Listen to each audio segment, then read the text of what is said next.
Je me présente rapidement pour ceux qui ne me connaissent pas. Je m'appelle Nicolas Rinaudot, je suis directeur technique d'une société qui s'appelle BCDO et je fais du Scala depuis un certain nombre d'années maintenant. Et j'ai un bagage académique assez faible. Je connais surtout la technique sur la partie je hack, je code dans mon coin.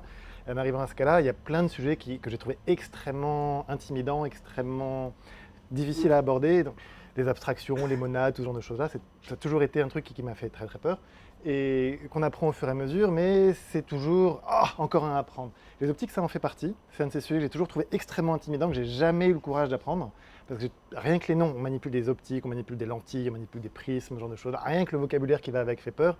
Et quand on voit les utilités, les gens qui en parlent, ça a l'air extraordinairement compliqué. En fait, il se trouve que c'est très simple. Et quand j'ai enfin pris le courage de lire, me documenter, m'asseoir une après-midi, apprendre comment ça marchait, j'ai découvert que c'était réellement simple, en vrai, et réellement utile. Et donc là, je suis là ce soir pour vous en parler, pour vous montrer qu'en fait, c'est un outil qui vous sera peut-être utile, peut-être pas, mais au moins vous saurez ce que c'est. Et ça va un peu démystifier la chose, parce qu'il n'y a aucune raison d'en avoir peur. Et moi, j'en avais honnêtement peur pendant longtemps, donc je voudrais enlever cette peur à ceux qui l'avaient. Et juste sans le slide. Oui, alors, C'est très simple. c'est très simple, vous allez voir. Non, en fait, la manière dont j'ai préparé la présentation, je vais très certainement dépasser et c'est prévu pour être coupé. Il y a 4 quarts de la présentation. Je peux m'arrêter à n'importe quel moment, donc Christophe, dès que tu vois que je dépasse et que j'ai mangé sur la tienne. Voilà. Non, mais on va peut-être en faire la moitié, c'est pas grave. La première moitié est importante et tout ce qui est après, c'est du bonus pour ceux que ça intéresse ou si on a encore du temps, si jamais je parle très vite et que vous comprenez très très vite.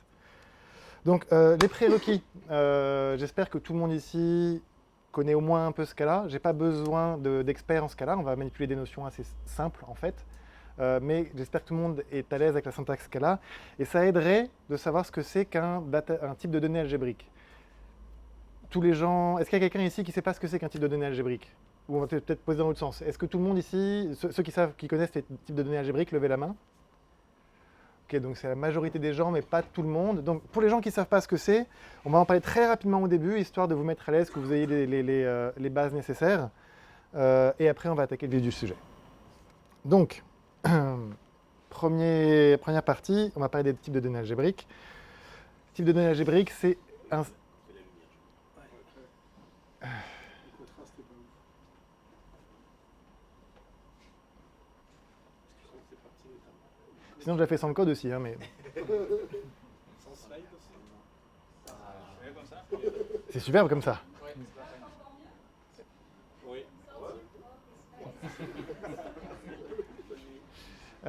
Donc, les types de données algébriques. Il y a 2 types principaux de types de données algébriques, les types produits et les types sommes. Les types produits, c'est ce que je vais présenter ici, c'est une agrégation de plusieurs valeurs. Donc, comme vous pouvez voir, ouais, donc je ne peux pas passer devant. Ouais. Hop, voilà. Donc, c'est une case class en Scala. Ça n'a pas marché. Donc, je vais lire les noms, puis on va dire que ça marche. Donc, une case class en Scala est un type produit. Et là, l'exemple que j'ai pris, qui est un classifier, est composé de 2 autres valeurs, un nom qui est une chaîne de caractères et un nombre de classes qui est un entier. Ça, c'est un type produit qui est le produit donc de string et de int. Un type somme. Un type somme, c'est plutôt une énumération. C'est-à-dire que plutôt que d'être l'agglomération de n valeurs, c'est une valeur parmi n. Ici, vous pouvez voir que mon trait auth est composé de 2 valeurs possibles, token et login, où les 2 représentent un mécanisme d'authentification. C'est-à-dire que login, c'est un user et un password, et token, c'est un token d'authentification. Et un ADT, un type de données algébrique, c'est une composition arbitraire de type produit et type somme. Donc là, vous pouvez voir que mon service ML, c'est la composition d'un mécanisme d'authentification et d'un classifier. Et donc il est composé d'un type produit et d'un type somme. Et ça peut être arbitrairement profond, arbitrairement large, enfin c'est un type de données algébrique. Il y a un 3e type de données algébriques qui sont les fonctions, qui sont les types exponentiels. On n'en parlera pas ce soir, ça n'a aucun intérêt dans le cadre des optiques. Est-ce que pour les gens qui n'étaient pas parfaitement à l'aise avec les notions de type de données algébriques, là ce que j'ai parlé, ce que je viens de vous raconter, ça vous suffit, vous comprenez? Parce qu'il n'y a pas besoin de savoir pourquoi on appelle ça un type de données algébrique. Par contre, comprendre la notion d'énumération et de type produit, c'est important pour le reste. Tout le monde est à l'aise? Ok. On va commencer par les lentilles, qui sont la catégorie d'optique la plus utilisée et la plus utile. Alors, donc pour reprendre les types que j'ai définis précédemment, on va définir une variable service qui est composée d'un login et d'un classifier. Et je voudrais changer le nom de ce classifier, il s'appelle news20, et je voudrais le changer en news_20. Avec un langage de programmation impératif, c'est relativement simple, ça s'écrit comme ça. Service.classifier.name, on change la valeur. En ce cas-là, c'est un peu moins sympa. Et encore, là, c'est un exemple qui est vachement sympa parce qu'il y a un niveau de profondeur dans mon type produit. Si j'avais une caisse classe qui contenait une caisse classe, qui contenait une caisse classe, qui contenait une caisse classe, j'aurais pas la place sur cet écran pour écrire ce code-là. C'est complètement horrible. Et quand on travaille dans un langage comme Scala, où on a l'habitude de dire « les gens qui font de l'impératif, c'est ultra verbeux, c'est illisible », bah là, en général, ça coince un petit peu, on aimerait dire non. Il doit y avoir un mécanisme pour rendre ça un petit peu plus agréable et pour que je puisse regagner un petit peu cette fierté que j'ai d'utiliser un langage expressif. Alors, il y a un mécanisme, et on va essayer de l'inventer ensemble. Alors, je vais quand même un peu diriger la réflexion parce que sinon on en a pour 10 ans, mais vous allez voir qu'en fait, voilà, il y en a pour ça en slide. Donc, la première chose qu'on va essayer de faire, il y a tout un tas de manières de régler ce problème-là. L'axe qu'on va attaquer, parce que c'est ça qui va me permettre d'inventer les lentilles, c'est d'écrire un type générique setter. Alors, je vais passer un tout petit peu de temps ici pour expliquer les nommages que j'ai choisis, parce qu'il y a des vraies raisons. Donc, setter, il prend deux paramètres de type S et A. Pourquoi S et A? C'est pas extrêmement causant. C'est parce que dans toute la littérature sur les optiques, ils s'appellent S et A. Quel que soit le langage, ils s'appellent toujours S et A. Donc on va s'habituer à les appeler S et A ici. Comme ça, si jamais ça vous a intéressé, vous avez envie de lire comment c'est fait en Haskell, parce que c'est honnêtement absolument superbe en Haskell, c'est S et A, vous ne serez pas perdu. Si vous voulez lire des articles mieux écrits que le mien sur comment c'est fait en Scala, vous le trouverez, S et A, c'est les mêmes. Donc S correspond au state. C'est l'objet qu'on va modifier. Et A, c'est le type de la valeur à l'intérieur de l'objet. Donc, ma fonction set prend un A, un S, modifie le A à l'intérieur du S et renvoie un S. Pour prendre un exemple concret, tout à l'heure, je disais que je voulais changer le nom du classifier d'un ML service.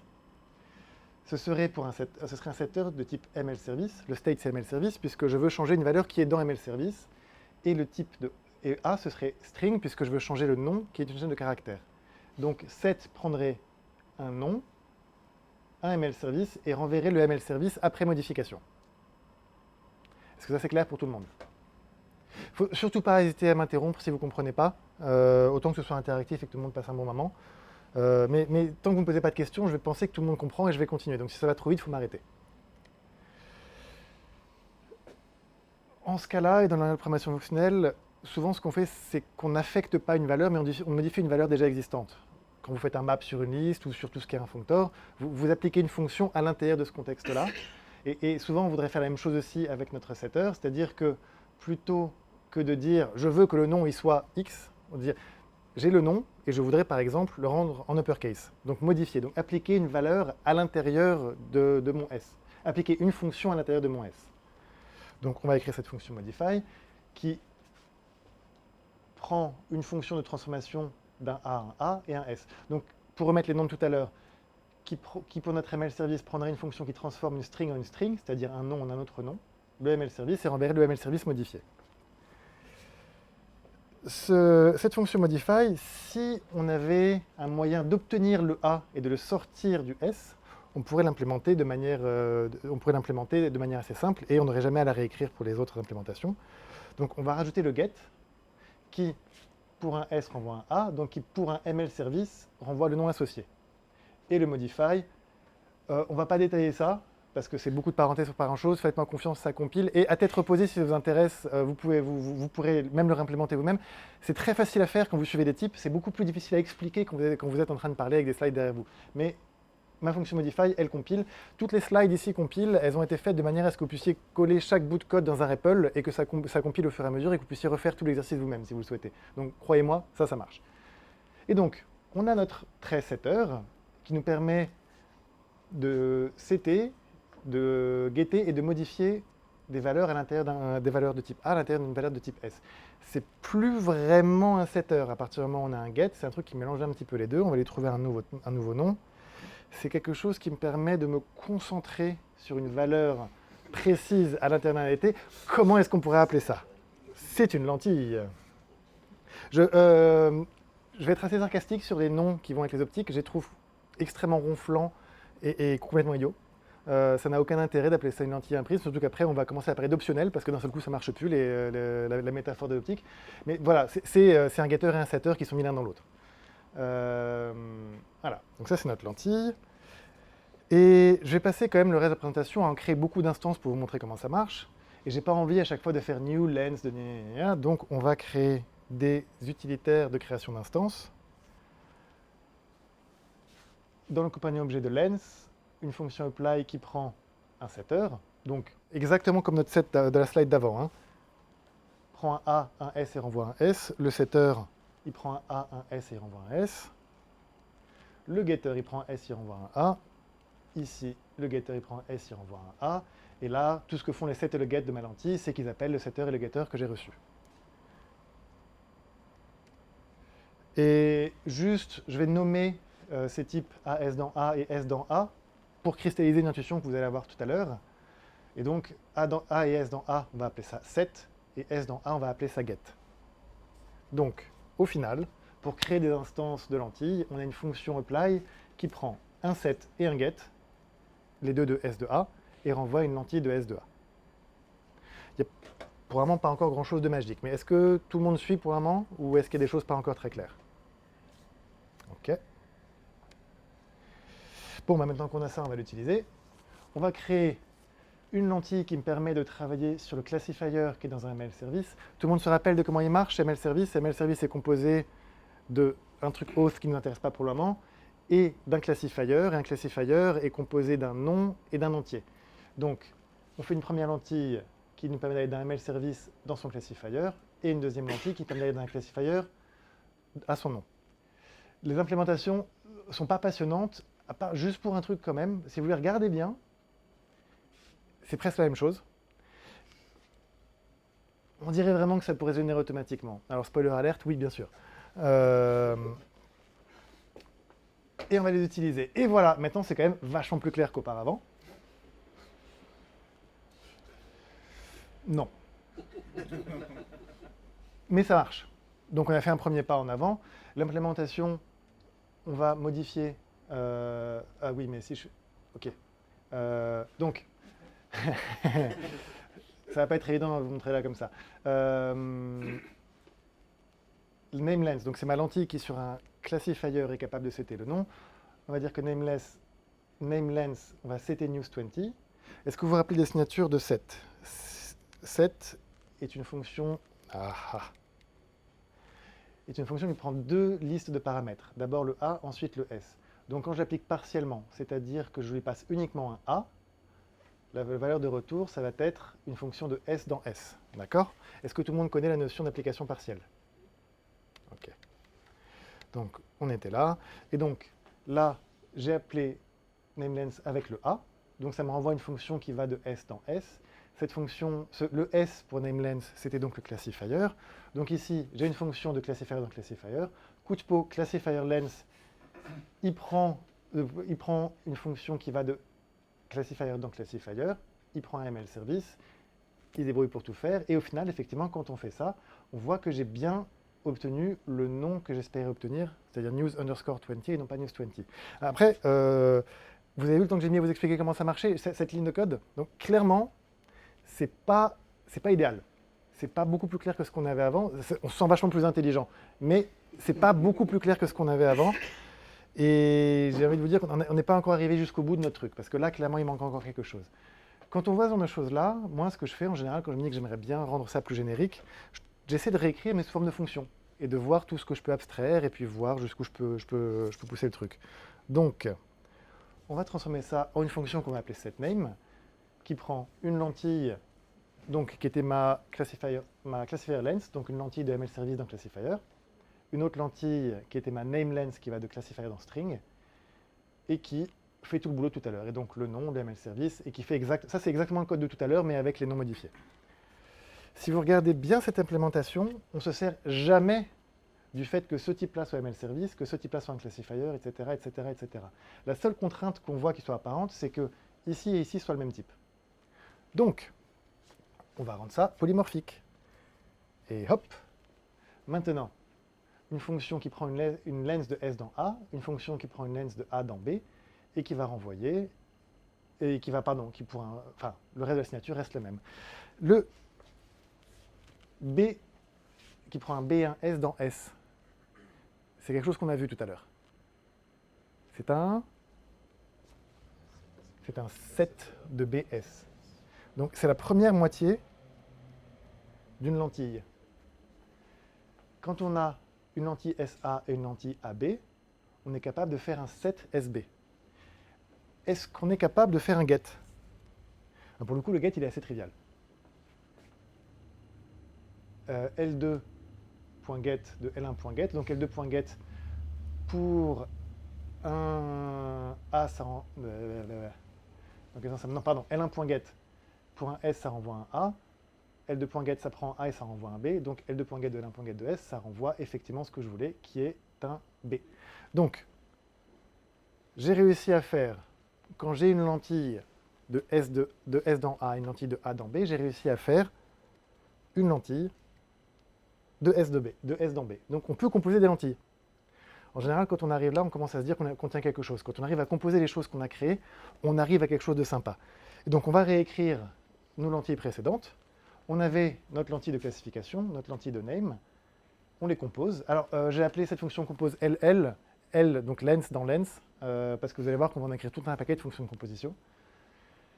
Et donc notre fonction, puisque ça maintenant c'est une fonction classifier name, nous permet, enfin c'est une lentille qui est une fonction qui nous permet de modifier le nom d'un ML service. Et comme vous pouvez voir ici, maintenant, c'est le code qu'on avait vu tout au début qui prenait 5 ou 6 lignes pour faire le set. C'est maintenant d'un seul coup un truc beaucoup plus élégant où classifierName.set, on lui dit le nom de la valeur qu'on veut setter, le nom de la variable dans laquelle on veut le setter, et il se débrouille pour aller chercher aussi profond qu'il le faut pour faire cette modification-là. Et le modify que j'ai mis ici, le to uppercase, il marche tout aussi bien. Vous voyez que le classifierName a changé ici. Donc on a réussi, on a inventé une lentille. Des conclusions sur les lentilles, parce que ça y est, c'est à peu près... On peut dire plein de trucs sur les lentilles, mais là on a dit le cœur de la chose. Et une lentille, c'est quelque chose qui nous permet de creuser aussi profond qu'on le souhaite à l'intérieur d'une arborescence de type produit. Et on travaille en général avec les lentilles de manière unitaire, c'est-à-dire qu'on commence par créer les lentilles de chaque étape de notre chaîne, puis après on les compose les unes avec les autres, et ça nous envoie une grande lentille qui nous permet d'accéder exactement aussi profond qu'on veut. Ça, c'était les lentilles. Est-ce que c'est clair pour tout le monde? N'hésitez surtout pas à poser des questions. S'il y a des choses qui ne sont pas claires, c'est un bon moment. Oui. Comment ça marche avec les listes? Avec les listes. Il faut avoir une lentille qui accède au deuxième élément de la liste ou un truc comme ça ou... Je vais botter en touche parce que ça s'appelle plus une lentille, ça s'appelle une traversable. Et on commence à parler d'abstractions qui sont dans CATS et j'ai pas envie. Mais c'est possible, mais c'est hors sujet là. Parce qu'une lentille n'est pas un type produit. Une liste n'est pas un type produit. Donc les lentilles, mais on va en parler juste après. Les listes, les lentilles. Voilà, merci. Je vais dire liste tout le reste de la présentation maintenant, c'est super.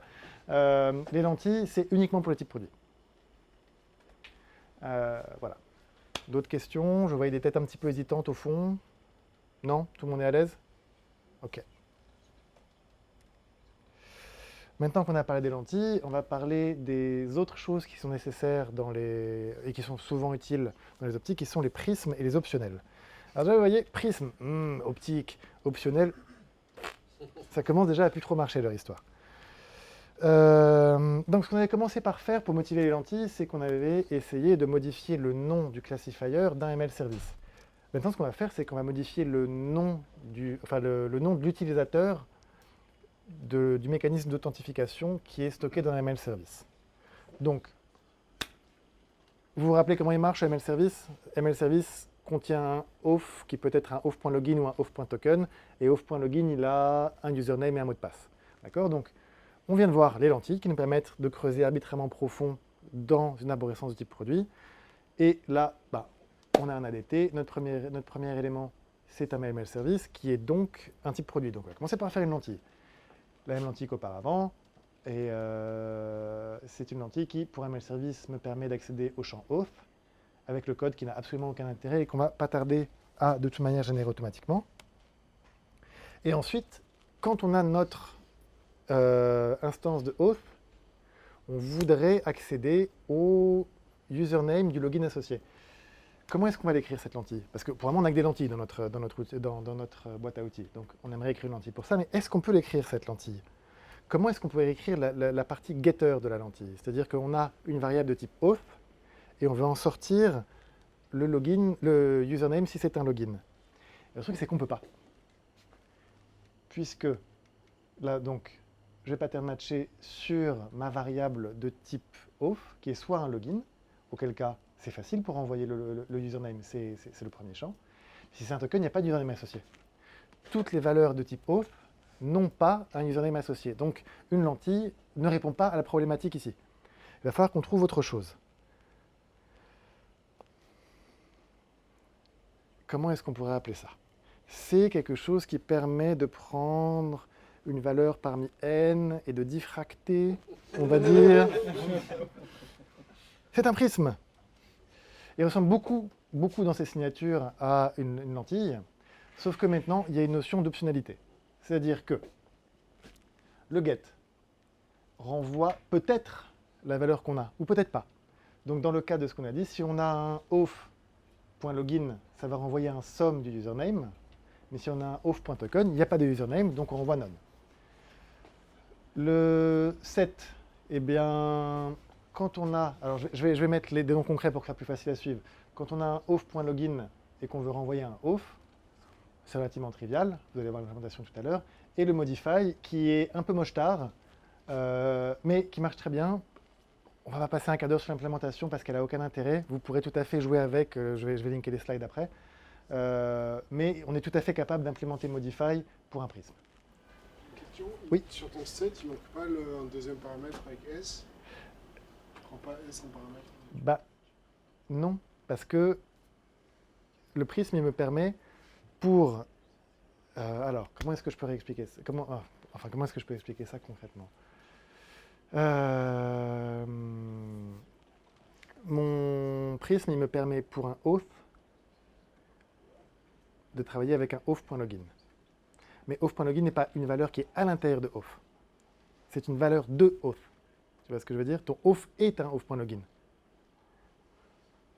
D'accord. Avant, dans la lentille, on devait avoir un S et un A, puisque j'avais le nom que je voulais setter dans le classifier. Mais là, il se trouve que c'est la même chose. Donc je veux juste, en fait, donc pour prendre mon truc de prisme à diffraction, je me suis concentré sur un des éléments et je veux juste le transformer en élément parent. D'accord? On va, comme tout à l'heure, on risque de créer pas mal de prismes, donc on va écrire des utilitaires d'instanciation.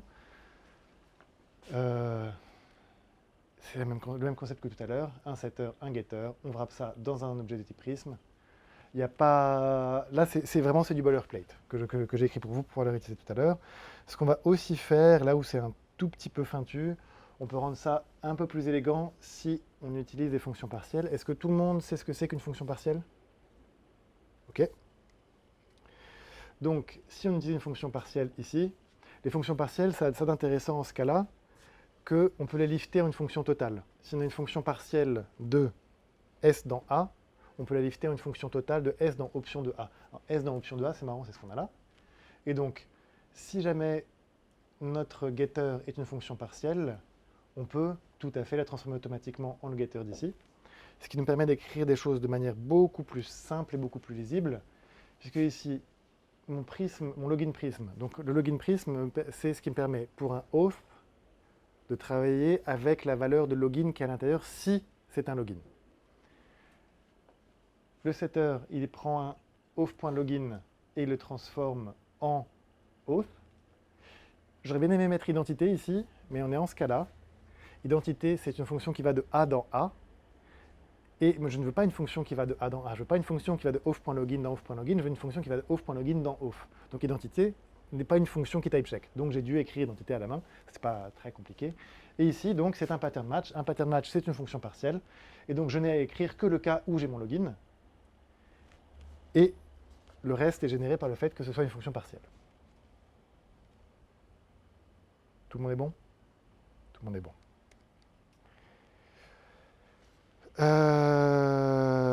Bien, donc on a déjà fait la lentille qui me permettait d'aller de ML Service vers son mécanisme d'identification.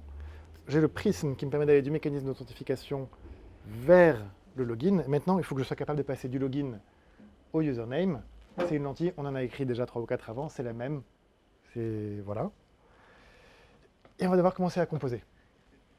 Comment est-ce que je vais composer mon prisme qui me permet de passer d'un auth vers un login et donc mon prisme de auth vers login et ma lentille de login vers string.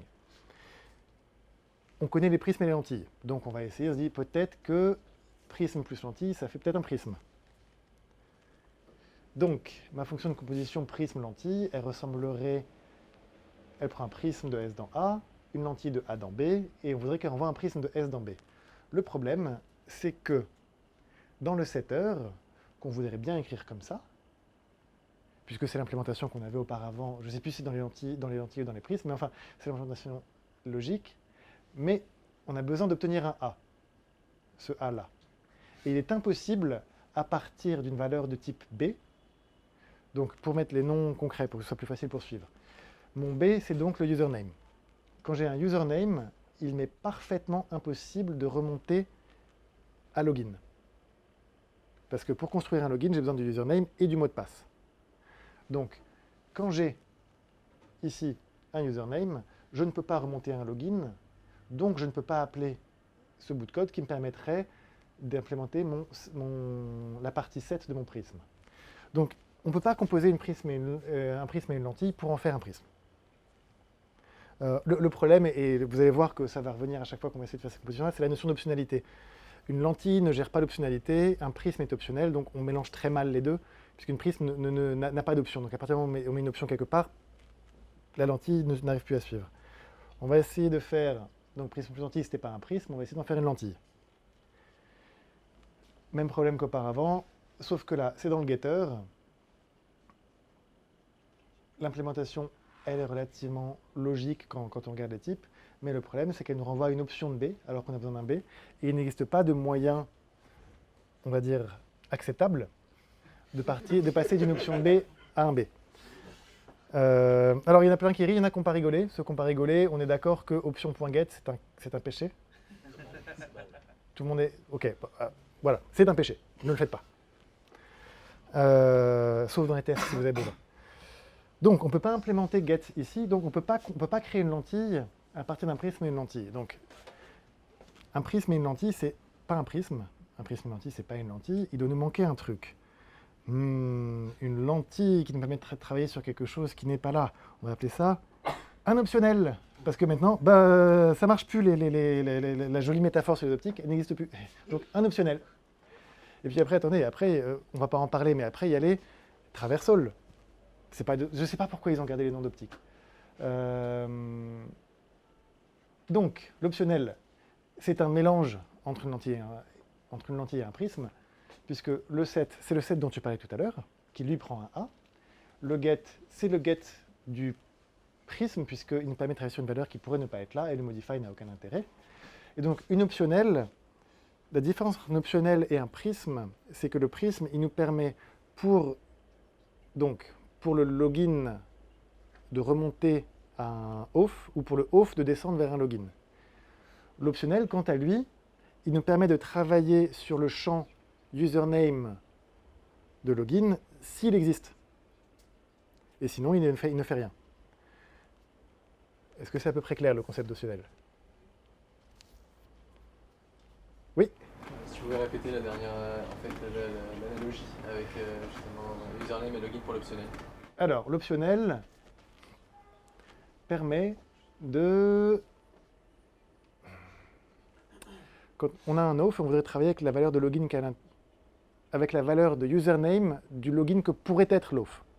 L'auth n'est peut-être pas un login. L'optionnel nous permet de travailler directement avec ce username. En fait, c'est une lentille, puisqu'il nous permet de descendre dans un champ, mais sur un chemin qui pourrait ne pas exister. Tu fais un parcours de ton arbre dans ton ADT, et peut-être qu'il y a des branches qui n'existent pas. Donc l'optionnel te permet de faire cette descente-là. Là où la lentille te permet de descendre dans un chemin qui doit exister, et le prisme te permet, lui, de te déplacer plutôt de manière traverse, c'est-à-dire que tu es à un endroit où ça pourrait être plusieurs branches, et il te permet d'emprunter une branche. L'optionnel, quant à lui, te permet de descendre dans ces branches, mais peut-être à un moment ça ne marche plus, mais ce n'est pas ton problème.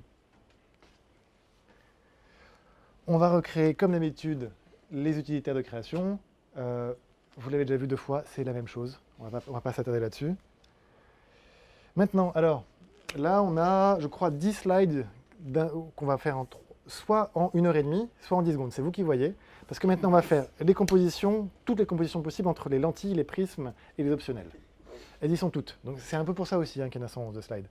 Donc moi, ce que je propose, c'est qu'on fasse next, parce que ça n'a aucun intérêt, sauf si vous prenez les slides plus tard, un autre jour, et que vous voulez le refaire vous-même et vérifier, le corriger, en fait. Mais un prisme avec un prisme, compose PP, ça renvoie à un prisme. Un prisme avec une lentille, compose PL, ça renvoie à un optionnel. Une lentille avec un prisme, ça renvoie à une optionnelle. Une optionnelle avec une optionnelle, ça renvoie à une optionnelle. Un optionnel avec un prisme, optionnel. Prisme avec optionnel, optionnel. Optionnel avec lentille, optionnel. Lentille avec optionnel, optionnel. Voilà, vous pouvez recommencer à faire attention. Il y avait le seul truc un peu intéressant dans ces slides, je les ai fait très vite, donc vous n'avez probablement pas vu, mais quand on compose une lentille avec une lentille, c'est une lentille. Un prisme avec un prisme, c'est un prisme. Et tout le reste, c'est des optionnels. Donc en fait, en général, quand vous travaillez des optiques, vous finissez toujours par vous trouver avec un optionnel à un moment ou à un autre. Et maintenant, on va utiliser notre optionnel parce qu'on avait les 3 briques dont on avait besoin. On avait une lentille qui nous permettait de passer d'un classifier, d'un ML service à son auth. On a le prisme qui nous permet de passer d'un auth à un auth.login. Et on a la lentille qui nous permet de passer d'un auth.login à un username. Donc c'est lentille, prisme, lentille. Tout ça, ça compose. On compose donc une lentille avec un prisme, ce qui nous renvoie un optionnel avec une lentille, ce qui nous renvoie un optionnel, et username est un optionnel qu'on va utiliser comme ça. Je peux setter le nouveau nom de mon utilisateur en psmif, et vous voyez qu'il est effectivement bien affecté comme il fallait. Et c'est tout sur les optionnels et les prismes. Les prismes, ça nous permet de, quand on a un type somme, de passer dans une branche de ce type somme-là, dans une alternative de ce type somme. Une optionnelle, ça nous permet de... Ça représente un chemin dans une arborescence d'ADT où il peut y avoir à un moment ou à un autre un élément qui n'existe pas. Et tout ça, ça compose. Et en général, ça finit par se transformer en optionnel. Là, je ne sais pas du tout à combien de temps on en est, mais on a fait la partie importante. J'ai encore un peu de temps ou pas? 5 minutes. Waouh, je pensais que j'aurais encore... Bon, ok. On va pas tout faire, mais on va faire probablement la partie d'après, à moins que vous ayez des questions sur ce qu'on vient de voir. Je ne sais pas si c'est trop rapide ou pas, c'est un petit peu difficile à juger. Oui? Juste rapidement, peut-être que on a parlé de type algébrique au début, et Oui. est-ce que du coup les lentilles pour les types somme, le prisme pour des types plutôt l'inverse, les lentilles pour les types produits, les prismes pour des types somme, on n'est pas obligé d'avoir un type algébrique finalement pour travailler avec ces... Alors, j'aurais pas le temps de... à la base, c'est prévu pour travailler sur des types algébriques. Mais effectivement, la dernière partie de ma présentation que j'aurais pas le temps de faire ce soir, c'est un exemple de, parfois on ne travaille pas sur les types algébriques du tout. Je montre comment travailler sur des maps, par exemple. Donc non, on n'est pas obligé de le faire. Il y a des implémentations très rigolotes, comme dans Surcy, il y a un truc qui s'appelle JSON-Path, qui ne travaille pas avec des types de données algébriques. Les optiques peuvent servir aussi à ça. Mais la motivation des optiques, c'est les types de données algébriques. D'autres questions? Oui? Il y a des optiques pour les types exponentiels. Pour les fonctions. Je ne crois pas. Mais je ne suis pas un expert. Christophe, oui? Je vais peut-être juste répéter la question parce que là, pour le coup, pour la caméra, donc est-ce qu'il y a des lentilles, est-ce qu'il y a des optiques pour les types exponentiels? Je ne crois pas qu'il y ait de lentilles Je ne crois pas qu'il y ait d'optiques pour les types exponentiels, mais je ne suis pas sûr de mon coup. Tu peux toujours voir en fin de compte ta fonction quand tu prends, tu peux voir une collection d'arguments et chaque argument c'est un champ. Et du coup la valeur c'est le retour de ta fonction. Donc, du coup tu peux définir autant de lentilles que tu peux mettre d'arguments à ta fonction. Ça sert à rien, hein, mais uniquement ça marche comme lentille. Tu l'as entendu, la bouche de l'expert, c'est possible, c'est possible, mais ça ne sert à rien. Quelqu'un peut expliquer ce que c'est un type exponentiel? J'avais dit au début qu'un type exponentiel c'était une fonction. Je l'avais dit. Au début tu as aussi parlé de génération automatique de Ah oui. Bah, ça, c'est la prochaine partie. Les librairies disponibles pour faire tout ça. Donc, il existe 3 grandes librairies populaires en Scala qui ont des lentilles. Il y a Scala Z, qui supporte les lentilles et uniquement les lentilles. Il a appelé ça Lensu. Je ne sais pas pourquoi. 7.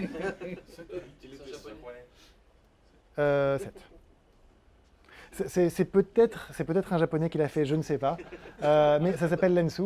Et en vrai, c'est tout naze. C'est-à-dire que ça fait exactement ce qu'on fait, ça n'a aucun intérêt, ça ne fait rien de plus que ce qu'on a inventé ensemble. Et ça en fait encore moins parce qu'il y a ni prisme ni optionnel. Mais c'est dans Scala Z. Scala Z, c'est bien. Et ça s'utilise presque pareil. La création, c'est la même. Enfin, vous voyez, c'est le code que vous avez vu tout à l'heure. Sauf que plutôt que de dire lens, vous dites lensu.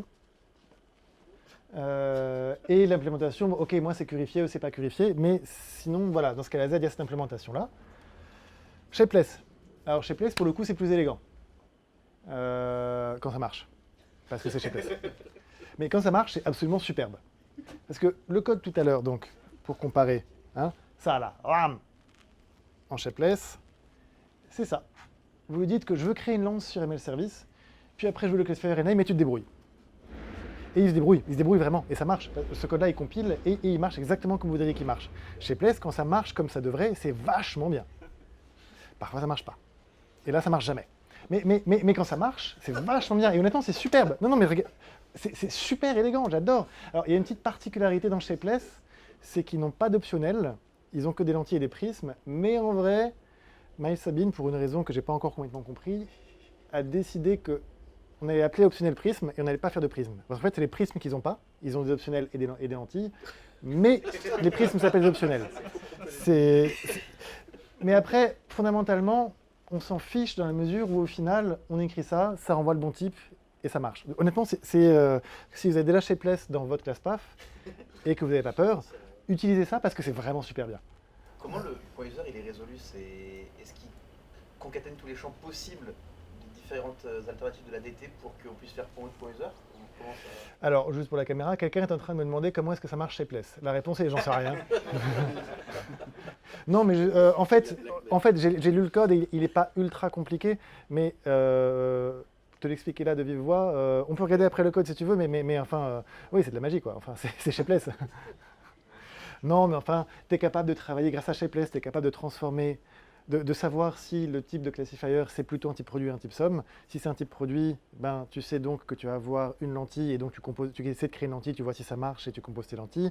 Si c'est plutôt une tête de type somme, ben, tu fais un prisme, enfin un optionnel, enfin c'est la même chose, et tu mélanges les deux et hop là comme Shapeless. Du coup, j'ai une question sur le user. Si on avait plusieurs types somme, enfin, dans le type somme, si on avait plusieurs valeurs qui avaient un user, ça marcherait pour toutes? C'est ça la question. C'est Shapeless. Tu auras un message comme could not resolve implicit. Et mais tu viens de donner donc l'exemple dans lequel ça ne marche pas et tant que tu n'as pas passé une demi-heure à creuser, tu as un message erreur complètement sibyllin. Pour la caméra, donc si jamais il y avait dans user plusieurs... Si token avait un champ user. Voilà, si token avait un champ user, comment est-ce qu'il arriverait à passer de off à user? Comment il saurait quel est le bon type? Il ne saurait pas et il te mettrait un message d'erreur incompréhensible. Je soupçonne. Ou alors c'est vraiment de la magie noire et je ne sais pas comment ça marche. Je ne l'ai pas fait. Je ne l'ai pas fait parce que... voilà, ouais. En général, chez Place, là pour le coup, c'est plutôt une qualité. Ils ont plutôt tendance, plutôt qu'à dire bon, c'est plutôt genre celui-là qui voudrait donc on va prendre celui-là, il a plutôt tendance à te dire je ne veux pas. Il te dit je ne veux pas d'une manière qui est carrément insultante, mais il te le dit. Ce qui est mieux, je trouve. Et l'API, c'est presque la même que celle qu'on a vue jusqu'à présent, c'est juste qu'ils ont inversé les deux paramètres. Mais sinon, enfin, je veux dire, tout le code qu'on a écrit, c'est ça. Et après, pour l'appeler, c'est ça. C'est superbe. Quand ça marche, c'est absolument superbe. Et oui, ça prend un peu de temps à compiler, c'est sûr. Mais ça va de mieux en mieux. Vous êtes mauvaise langue. Vous faites tous du Bitcoin. Qu'est-ce que Shapeless de plus ou de moins? Et l'implémentation canonique des optiques en Scala, l'implémentation de référence, c'est Monocle. Pour le coup, c'est vachement joli. Ils se débrouillent tout, mais il faut quand même vachement le diriger. Je ne sais pas pourquoi, j'ai assez peu travaillé avec Monocle pour être parfaitement honnête. Donc je ne sais pas pourquoi ça a besoin d'être aussi verbeux. Mais c'est beaucoup plus verbeux que Shapeless. C'est beaucoup moins verbeux que ce qu'on a fait. Et on a beaucoup moins de code idiot à écrire, mais ça reste un petit peu lourdingue. Et ça s'utilise exactement de la même manière que ce qu'on a fait jusqu'à présent, une fois qu'on a nos lentilles et nos prismes. C'est une macro le gène. Ouais. Je vais te dire, il me semble même, mais je me trompe peut-être, mais comme j'ai vu que Monocle avait Shapeless en dépendance, je me demande même si en fait la macro c'est pas Lensu en dessous. Non, pas Lensu, c'est pas le truc magique de Shapeless. Donc, je sais pas. Mais Monocle pour le coup, enfin, je rigole, mais Monocle c'est juste superbe. Enfin, c'est Julien Truffaut qui a fait ça, et c'est magnifique. Enfin, en gros, c'est l'implémentation à scale qui s'est débrouillé pour remettre en Scala, c'est un boulot de titan. Monocle, ça permet de faire beaucoup plus que juste des prismes, des optiques et des optionnels. Ça permet de faire des ISO, ça permet de faire des traverses. Je ne sais plus qui posait la question pour les listes, mais ça permet de faire ça. C'est absolument superbe. C'est complètement hors sujet pour ceux dont on va parler maintenant, parce que tous les trucs, en plus, on a besoin d'avoir des foncteurs, on a besoin d'avoir des monades, on a besoin d'avoir des traversols, et j'ai l'impression que vous avez déjà bien retourné la tête. On va peut-être pas aller plus loin à ce niveau-là. Surtout qu'il y a Christophe après, il faut que je vous laisse un petit peu d'énergie. Donc, c'était pas bien compliqué. Hein. En conclusion, donc, sur les optiques. Les optiques, c'est suffisamment utile quand même pour qu'on ait 3 implémentations différentes dans notre écosystème, dans des librairies qui sont des librairies que tout le monde connaît. Je dis pas que tout le monde l'utilise, mais tout le monde a au moins entendu une fois. Scala Z parce que Tony Morris, et les autres parce qu'elles sont bien. Et si jamais vous avez besoin d'utiliser des optiques dans un de vos projets et que vous n'avez pas déjà Shapeless ou Scala Z dans vos dépendances, honnêtement, Monocle, c'est bien. Vous ne pouvez pas vous tromper en prenant Monocle. Pardon ? Ça permet de te rajouter à Shapeless. Ça, à vrai dire, je suis pas 100% sûr de mon truc. Donc, j'ai bien compris que j'avais pas le temps pour faire les 40 slides qui restaient. Christophe est en train de piaffer d'impatience. Donc, c'était vachement intéressant. Regardez, waouh. En conclusion, c'était vachement bien. Et si vous voulez voir un très joli exemple d'optique pour travailler sur autre chose que des ADT, Circe a une implémentation qui s'appelle JSON Path et qui est super rigolote. Je ne sais pas si c'est super utile, je m'en suis jamais servi parce que je ne savais pas que ça existait. Je ne sais pas si c'est super utilisé, mais c'est super beau. Ça permet, quand on a un JSON, de dire JSON, enfin en gros de faire ce qu'on ferait dans un langage impératif, de dire JSON.foo.bar.base, .set et de changer la valeur, et il se débrouille. Sans macro, sans rien, c'est juste superbe. C'est vraiment superbe. Et c'est basé sur Monocle. Donc Shapeless. Voilà. Et ça a été fait par Travis Brown, un mec qui écrit du code qui est juste merveilleux. Donc, si jamais il n'y a qu'un seul truc que vous devez retenir de cette présentation, c'est aller regarder le code de JSON Path parce que tout s'éclairera. Le de JSON Path explique comment ils font la magie noire dans Shapeless. Pardon ? Ah oui, absolument. JSON Path explique quelle feature de Scala ils utilisent pour faire de la magie. Voilà, ça. Dynamique. Ouais, c'est ça. Ouais, non mais voilà. Non, c'est pas du tout deprecated, c'est vachement bien, ça permet de faire du groovy en Scala, j'adore. Non, en vrai, c'est vachement bien, mais c'est juste un peu obscur. Donc, en conclusion, les optiques, c'est vachement bien. Vous n'avez pas besoin de comprendre la théorie qui va derrière les optiques pour travailler avec, même si la théorie, elle est sublime. S'il y a des gens que ça intéresse et qui savent parler un tout petit peu à scale, il y a un talk de Simon Peyton-Jones sur les optiques, enfin sur les lens, qui est hallucinant. Simon Peyton-Jones qui parle super bien, et la manière dont il explique, enfin c'est juste, c'est beau, ça vaut le coup d'être vu. Et si jamais vous avez besoin d'utiliser des optiques, Monocle ou Shapeless, ou c'est la même chose, enfin voilà. Les slides sont déjà disponibles sur l'URL qui est là. Si vous voulez prendre une photo, personne ne prend une photo. Visiblement, tout le monde a détesté. OK. Les commentaires du top. Excuse-moi. C'est impossible de poster les liens sur les commentaires du top. Ah oui, bien sûr. Comme ça, Absolument. on peut ça. Et donc, je suis sur Twitter. BCDO, on fait un peu de Scala, ceux que ça intéresse. On est toujours en train de recruter. Et ça, pour ceux que ça intéresse, c'est fait avec remarque.js et tut, mais les slides. Et si vous ne faites pas ça quand vous faites des talks en Scala, vous devriez parce que c'est bien. Voilà, merci beaucoup. Donc, les questions, on les a posées au fil de l'eau, mais est-ce qu'il y en a encore? Monsieur a comment été le premier? Ouais. Moi, je veux juste mentionner en fait QuickLens. Ouais. C'est une lib qui est faite par Adam Borski. D'accord, Que personnellement, je trouve que c'est beaucoup plus dev-friendly que Monocle. d'accord. Et j'aimerais bien en fait le mentionner que tu l'as pas mentionné. Pour la caméra, je ne connaissais pas. QuickLens, c'est une librairie qui est faite par Adam Borski. Adam. Software Mill. Ah, d'accord. Ok, Adam Orsky. C'est comme ça. Adam Orsky. Bah écoutez, un gros pan de ma culture qui manque visiblement. Il va falloir que j'aille regarder ça. Une librairie de Lens qui semble être plus développeur friendly que Monocle. Parce que j'imagine ce que tu veux dire par là, c'est que tu as moins besoin de connaître tous les 27 type class et les 47 data type pour être capable de travailler avec. Même la composition, elle est beaucoup moins verbeuse que. D'accord. Parce que oui, il faut dire que Monocle, la composition, elle n'est pas top. Enfin, elle marche, mais. Donc QuickLens, si jamais vous avez besoin d'une quatrième alternative, peut-être elle pas basée sur Shapeless. Ouais, en fait, moi j'ai un petit problème, c'est que je suis un peu feignant. Et souvent, en fait, j'ai des case classes qui ont des effets. Et j'aimerais en fait pouvoir justement faire des parcourir mon ADT et composer en gérant l'effet. Est-ce que c'est possible avec je sais pas si j'ai un truc comme. Alors, oui, c'est absolument possible. Je vais absolument pas en parler maintenant. C'est le but de question.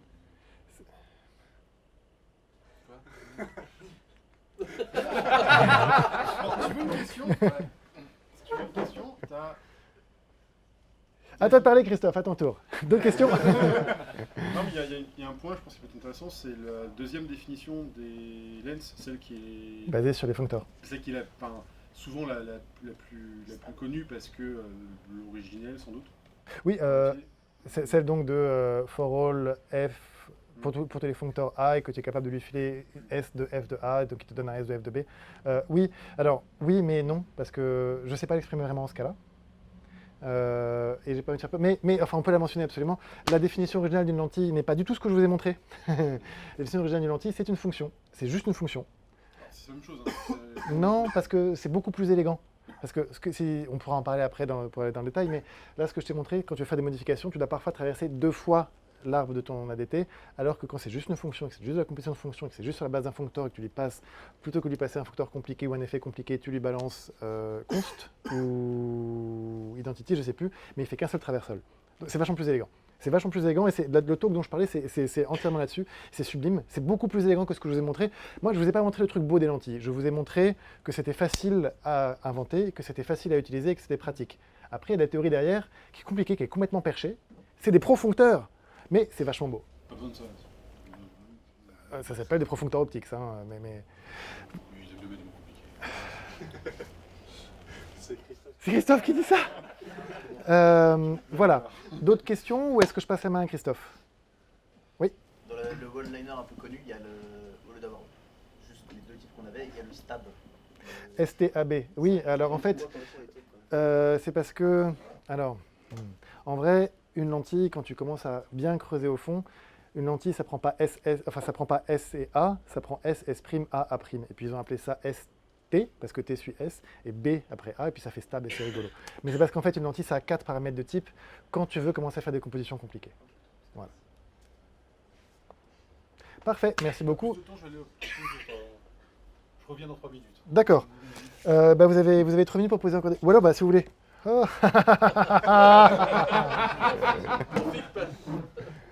Christophe, prends ton temps. Bon, bonne soirée. T'as bientôt plus de batterie par contre. Oui. On va aller, voilà, donc on va se dépêcher. 30 slides. Config paf. Je vais vous le faire extrêmement rapidement, vous montrer le but, pas l'implémentation. Pour représentation de la... Oui. Pardon, excuse-moi. Pour montrer pour serrer la configuration, on pourrait la représenter sous forme d'un ADT. Configuration qui est soit une section composée d'une map qui associe un nom à une variable de configuration, soit un champ. En gros, c'est un JSON extrêmement simplifié. C'est-à-dire qu'une section, c'est par exemple auth classifier qui est composé de plusieurs autres valeurs. Et donc, chaque valeur, c'est soit une section, soit une association clé-valeur. D'accord? Et donc, ce fichier JSON serait représenté sous cette forme-là, sous cet ADT-là. Et on aimerait bien être capable d'écrire des optiques qui nous permettraient de nous balader arbitrairement profond dans dans cette configuration. Le problème, c'est comme vous voyez, c'est une map, et une map, c'est pas un ADT. Ben, c'est pas grave.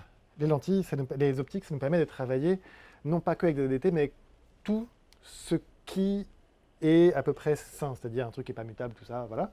Et donc, en utilisant, on fait plein d'optiques, c'est super joli, on fait une première tentative qui ne marche pas du tout, et on utilise quelque chose qui s'appelle Dynamic, qui est très rigolo, que je vais expliquer très rapidement, qui nous permet, donc, mon objet upcase, qui est une dynamique, quand j'appelle une méthode de upcase qui n'existe pas, alors on prend le nom de cette méthode et il est passé en paramètre de select dynamic. Donc ici, select dynamic, elle prend une chaîne de caractères et elle en fait un uppercase. Et quand j'appelle upcase de bar, bar n'existe pas dans upcase, donc ça devient un argument de select dynamic et ça me renvoie bar en uppercase. C'est ça dynamique. C'est magique. C'est complètement type-safe, ça marche très très bien, c'est beaucoup moins effrayant que ce que ça peut donner. Et ça permet, une fois qu'on a cette implémentation-là, qui n'est pas si compliquée qu'elle en a l'air, d'écrire quelque chose comme, pour la configuration qu'on avait faite auparavant, root.classifier.name.asfield et de modifier le nom du classifier uniquement sur la base de ça. Je vous ai fait 30 slides en 3 minutes.